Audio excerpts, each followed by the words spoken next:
maaliif kallattii lamaan nurraa fayyadamti nuti birrii hin kaffallaafi garuu immoo isheen karaa biraatiin illee maallaqa dalagatti jedhanii kan inaaffan sirriitti sammuu isaanii gubee toonii jechuudha.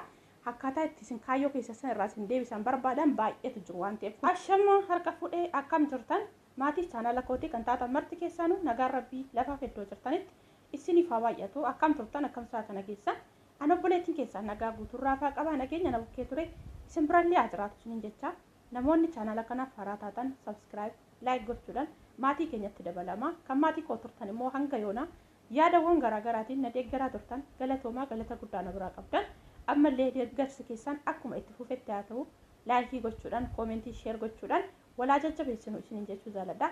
Egaa obboloota koo akkuma jalqaba mata duree irratti isiniif barreessetti maaliif mudannoo waan xiqqoo hin qabdu yookaas immoo waanuma xiqqoo salphaatti ilaallutu baay'ee nu hubuu danda'a akkasumas immoo dadhabbii keenya yeroo dheeraatti dadhabaa turre nu harka dhangalaasuu danda'a waan ta'eef mudannoon ana na mudate kun akkasiin hin mudanneen barbaada. Innis maalidha? Namoonni akka koo kana gola harabaa keessatti jechuudha dhoksaadhaan yuutuuba bantanii fayyadamaa turtan. Maaliif ani waan akkanaa kun tasumayyuu na mudata jedhee yaadee hin beeku.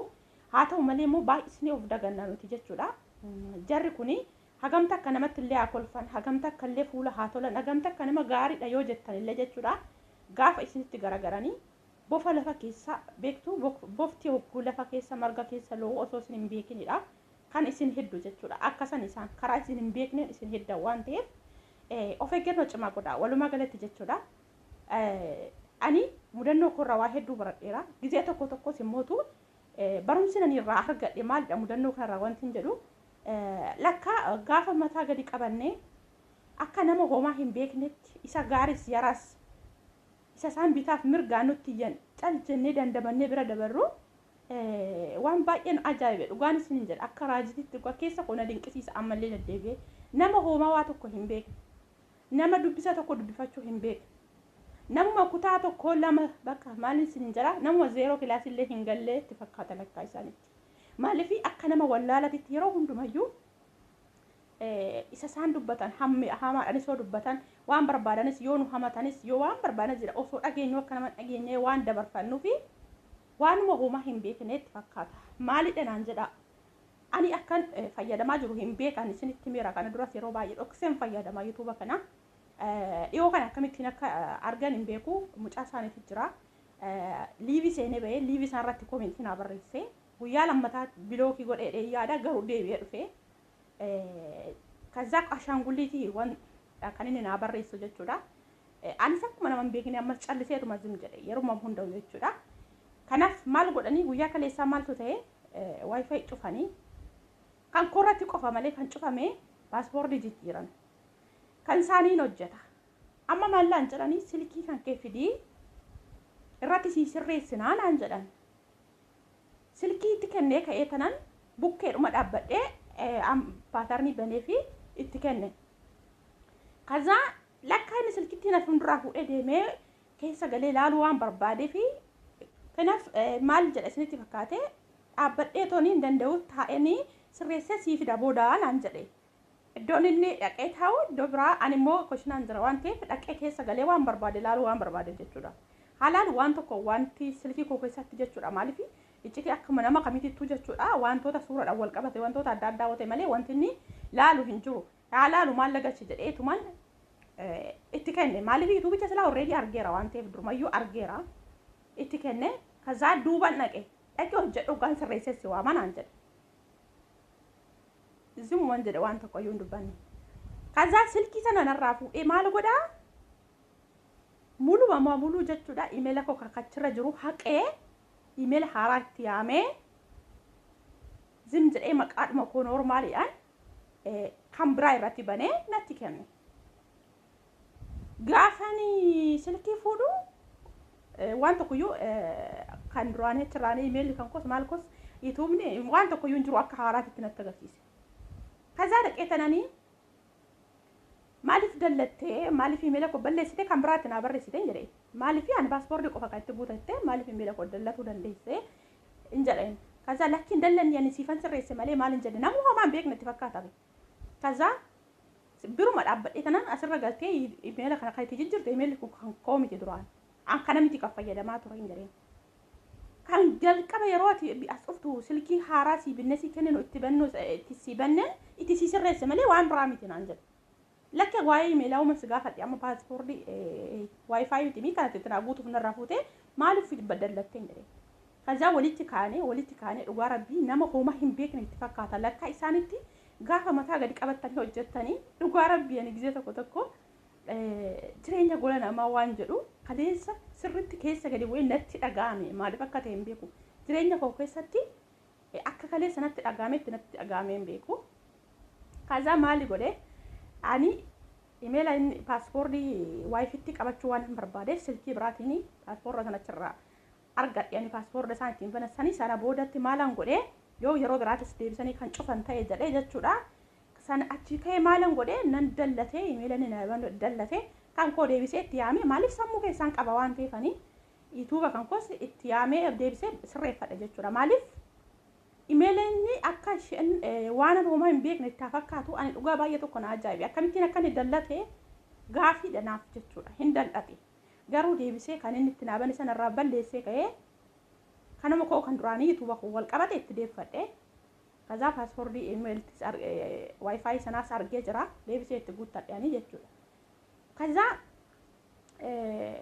maallaan jedhee lakkaa inni imeelan itti silkii korratti bane suni kan ofiisaati fayyadamaa jiru wal qabsiisee jechuudha la wal qabsiisee kan inni hin beeka jechuudha gaafa nan achirraa dallatu ammallee waayifaayiin salaa bada dallattee jirta maaf dallattee jedhee dhufee na gaafate lakki hin baduun jire wanti baduuf hin jiruti imeela fi waayifaayi wanti wal qabsiisu hin jiru nama hin beekne isinitti fakkaatina yeroo tokko gaafa namni hojii kaayyoo ofiitiif jedhee cal jedhee hojii hojjetu namni uuman beekne nama kutaa zeeroon lakkoofne isinitti fakkaadha yan hin jire lakka waafaan ingiliffan beeku maaliin beeku kan jechaa turte wal beektee nu qoruu fireedhe sin qoruufan eekno si qoreellee ammallee sin argeera kun amma sin geessan hin jire kaza walitti kaane jechoota tirfii walti deebiin mucaadhanii baay'ee tokko ajaa'ibe garuu of eeggannoo cimaa godhaadha maaliif jennaani tarii amma ani guyyaa kana lamaan kanaaf sababa aniif inni walitti deddeebisneen amman silkii sana itti kennutti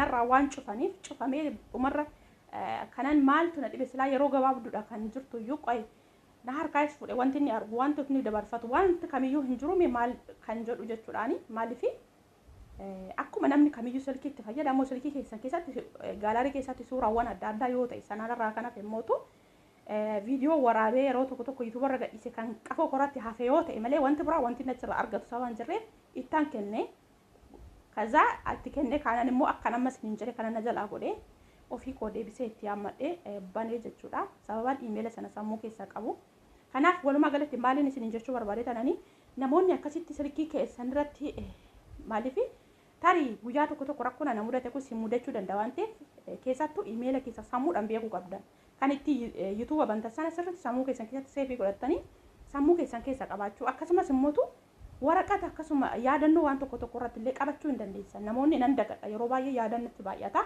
sababa sanaaf dagachuu hin danda'a warri jettan yaadannoo waan adda addaa irratti qabadha lakkoofsatti yaamta sanaa fi imeela keessa sana qabadha maaliif guyyaa akkanaa kana si fayyada maaliif baay'een keenya nan beeka anumaa wal qabatee dhoksinee akka fayyadamaa jiru jechuudha malee isaan gaafa akkasitti argan namoonni tokko kan dhimma itti hin qabne jedhan illee hin jiru garuu immoo namoonni tokko maaliif kallattii lamaan nurraa fayyadamti nuti birrii hin kaffallaa fi garuu immoo isheen karaa biraatiin illee maallaqa dalagatti jedhanii kan inaaffan sirriitti sammuu isaanii gubee ta'anii jechuudha akkaataa itti isin kaayyoo keessa san irraa isin deebisan barbaadan baay'eetu jiru waan ta'eef kun waan akka kanaa jechuudha kanaaf rakkoon kun isin mudachuu danda'a of eeggannoo cimaa godhaadha keessattuu silkii lama of harkaan dhabina silkii tokko jechuun maaliif amma fakkeenyaaf paaspoortii waayifaayi kana silkii hin beektan iyyuu yoo ta'e maaliif sin harkaa fudhee dallatee isinitti haa kennu kan biraa itti qayyaranii garuu silkii lama yoo harkaa qabdanii silkuma tokkicha inni irratti isiniif guute sanarraa kaas waayifaayi magaxxaquudhaan kaameraa isaatirraa yoo dhaqanii silkii biraatiin naqxanii irratti qabdan koodii isaa isinii baasa yoo suuraa qabachuu dandeessu jechuudha kana duras akkasitti silkiin biraa kanarratti dabarfadha malee silkii lamayyuu akkam fayyadamaa jiru hin beekan maaliif jennaanii silkii lammaffaa kana haalleen ittiin bichisiise obboleessa kuufaa erga jedhee tanaan bichisiise jechuudha garuu wifi sana akka amma isiniin jedhe kanattan irratti dabarfadhe.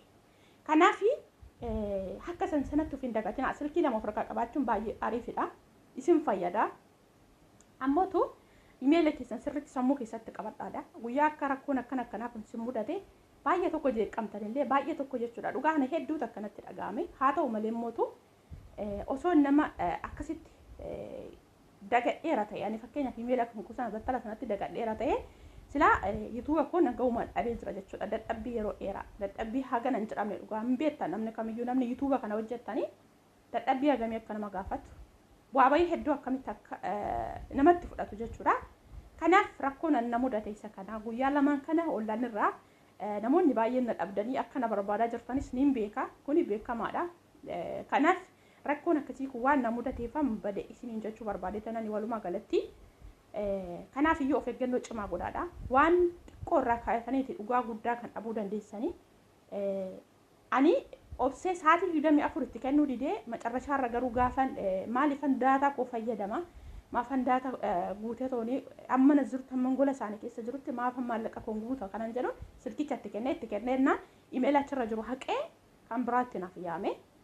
Kanaafu akkasitti akka rakkoon kun isin mudanne of eeggannoo cimaa godhaan isiniin jedha. Ani jala taree jira homaa miti. Yeroon ani isaan biraa qabus yeroo muraasa waan taateef kanaaf jecha ani hamaa dubbachuu hin barbaanne afaan tolee biraa deemu waan barbaadeefu akka isaniin isiniin jedha obboloota kan koo. Maaliif isaan gaafa isin kaayyoo keessaniif mataa gadi qabatanii hojjettan akka nama ho'aan beeknetti wallaala tokko fakkaattanii osoo uffachuu osoo bareeduun isinitti hawwatu osoo hawwitanuu kaayyoo keessan boruutiif jecha osoo nama akka nama kamiitittuu iyyuu jechuudha. Iddoo kamiyyuu waan tokko isinitti tolee iddoo tokko keessanii kitaabawwan garaagaraa dubbisuu barbaaddanu garuu kaayyoo keessan boruu isaan bira ga'uuf jecha hoggaa isin caljettanii akkuma nama waan beeknetti waan hundumaa bira tartanii namuma maqaa isaanii barreeffachuu yookaan immoo qubee lakkaa'uu hin beekne itti fakkaata isaanitti jechuudha. Ani yeroo baay'ee gizee isaan afaan Ingiliffaatiin gaafa nama hamachuu barbaadanii na bira dhaabbatanii ni haasa'u. Angaruu jechuudha gizee itti kolfina qabeefa biraa deemee ka'ee ofadhee jechuudha kolfee baafadheefa deebi'u jira iddoo isaan jiranitti jechuudha. Maaliif namuma waan tokko hin dhageenye sin se'u gaafa bakka jalqaba akkuma dhuftanii jirumi namoota tokko mootu afaan isaanii oo beekanis yoo dhaga'anis daddafanii isaan wajjin kolfuu taphachuu wantoota akkasii keessa galantu jira. Angaruu akkasii miti. Osuma beekus akka nama hin beekne akka nama wallaalaa callee hojii koo bicha hojjeta. Wajjin kolfee taphachuu hin jaaladhu. Nam kan wajjin ijoollee isaanis ta'ee fuulatti kennuu hin jaaladhu. Sanaaf namuma homaa hin beekne na si'annatti fakkaata. Na rakkoo akkasii kana narra hin gahanii haa ta'u malee ani jala darbee jira. Ammaaf lamaan isaanii irratti sirreeffadhee jira. Yuutuuba koos deebisee banadheeraanii. Ammaaf ofii koo jala darbee jira. Garuu rakkoon na mudate kun akkasii mudate waan hin barbaanneef baay'een keessan akka kooratti dhuskitanii warri fayyadamaa jirtan baay'ee jira waan ta'eef namoota hedduu dabbarumsa ta'a. Sheerillee godha. Mee yaada akkasii mudannoowwan akkanaallee namni isin mudate yaada keessan komentii jala kaa'a. Namoonni hedduun irraa baratan waan ta'eef jechuudha. Kanaaf ani gabaabumatti amma sirreeffadhee jira isin jechuu barbaada. Maaliif namoonni tokko jalqabuma qabdanii kan paaspoortii wifi sana beektanii jirtu. Namoonni tokko mootu akkuma koo kana kan hin beekne hin jirtu. Isaan natti namni kana dura san dhokadheen akkuma nama isin jedhe kanatti baruu danda'e malee jalqaba akkuma na cufeen ofii isaanii irratti na guutanii. Kanaaf amma dhiyeenya kana immoo akkana ni yuutuuba fayyadamaa jiru argee jennaan kan inni akkas godhee jechuudha. Kanaaf rakkoo tokko hin qabu. Waaqayyo nama ngati namni yoo nama gatee namni yoo nama miidhu barbaade waaqayyo isin bukkee jiraatee naan homaan taatanii kanaaf of eeggannoo godhaa waaqayyoon biratti jechuudha. Yaada addaa hin qabdan taanaan komentii jala naa kaa'uun dagatinaadha. Hanga viidiyoo biraa walitti deebinutti turtii gaariin isiniin jedha. Nagaan naaf turaadha. Laayik sheer gochuudhaan na jajjabeessaan isiniin jedha obboloota koo.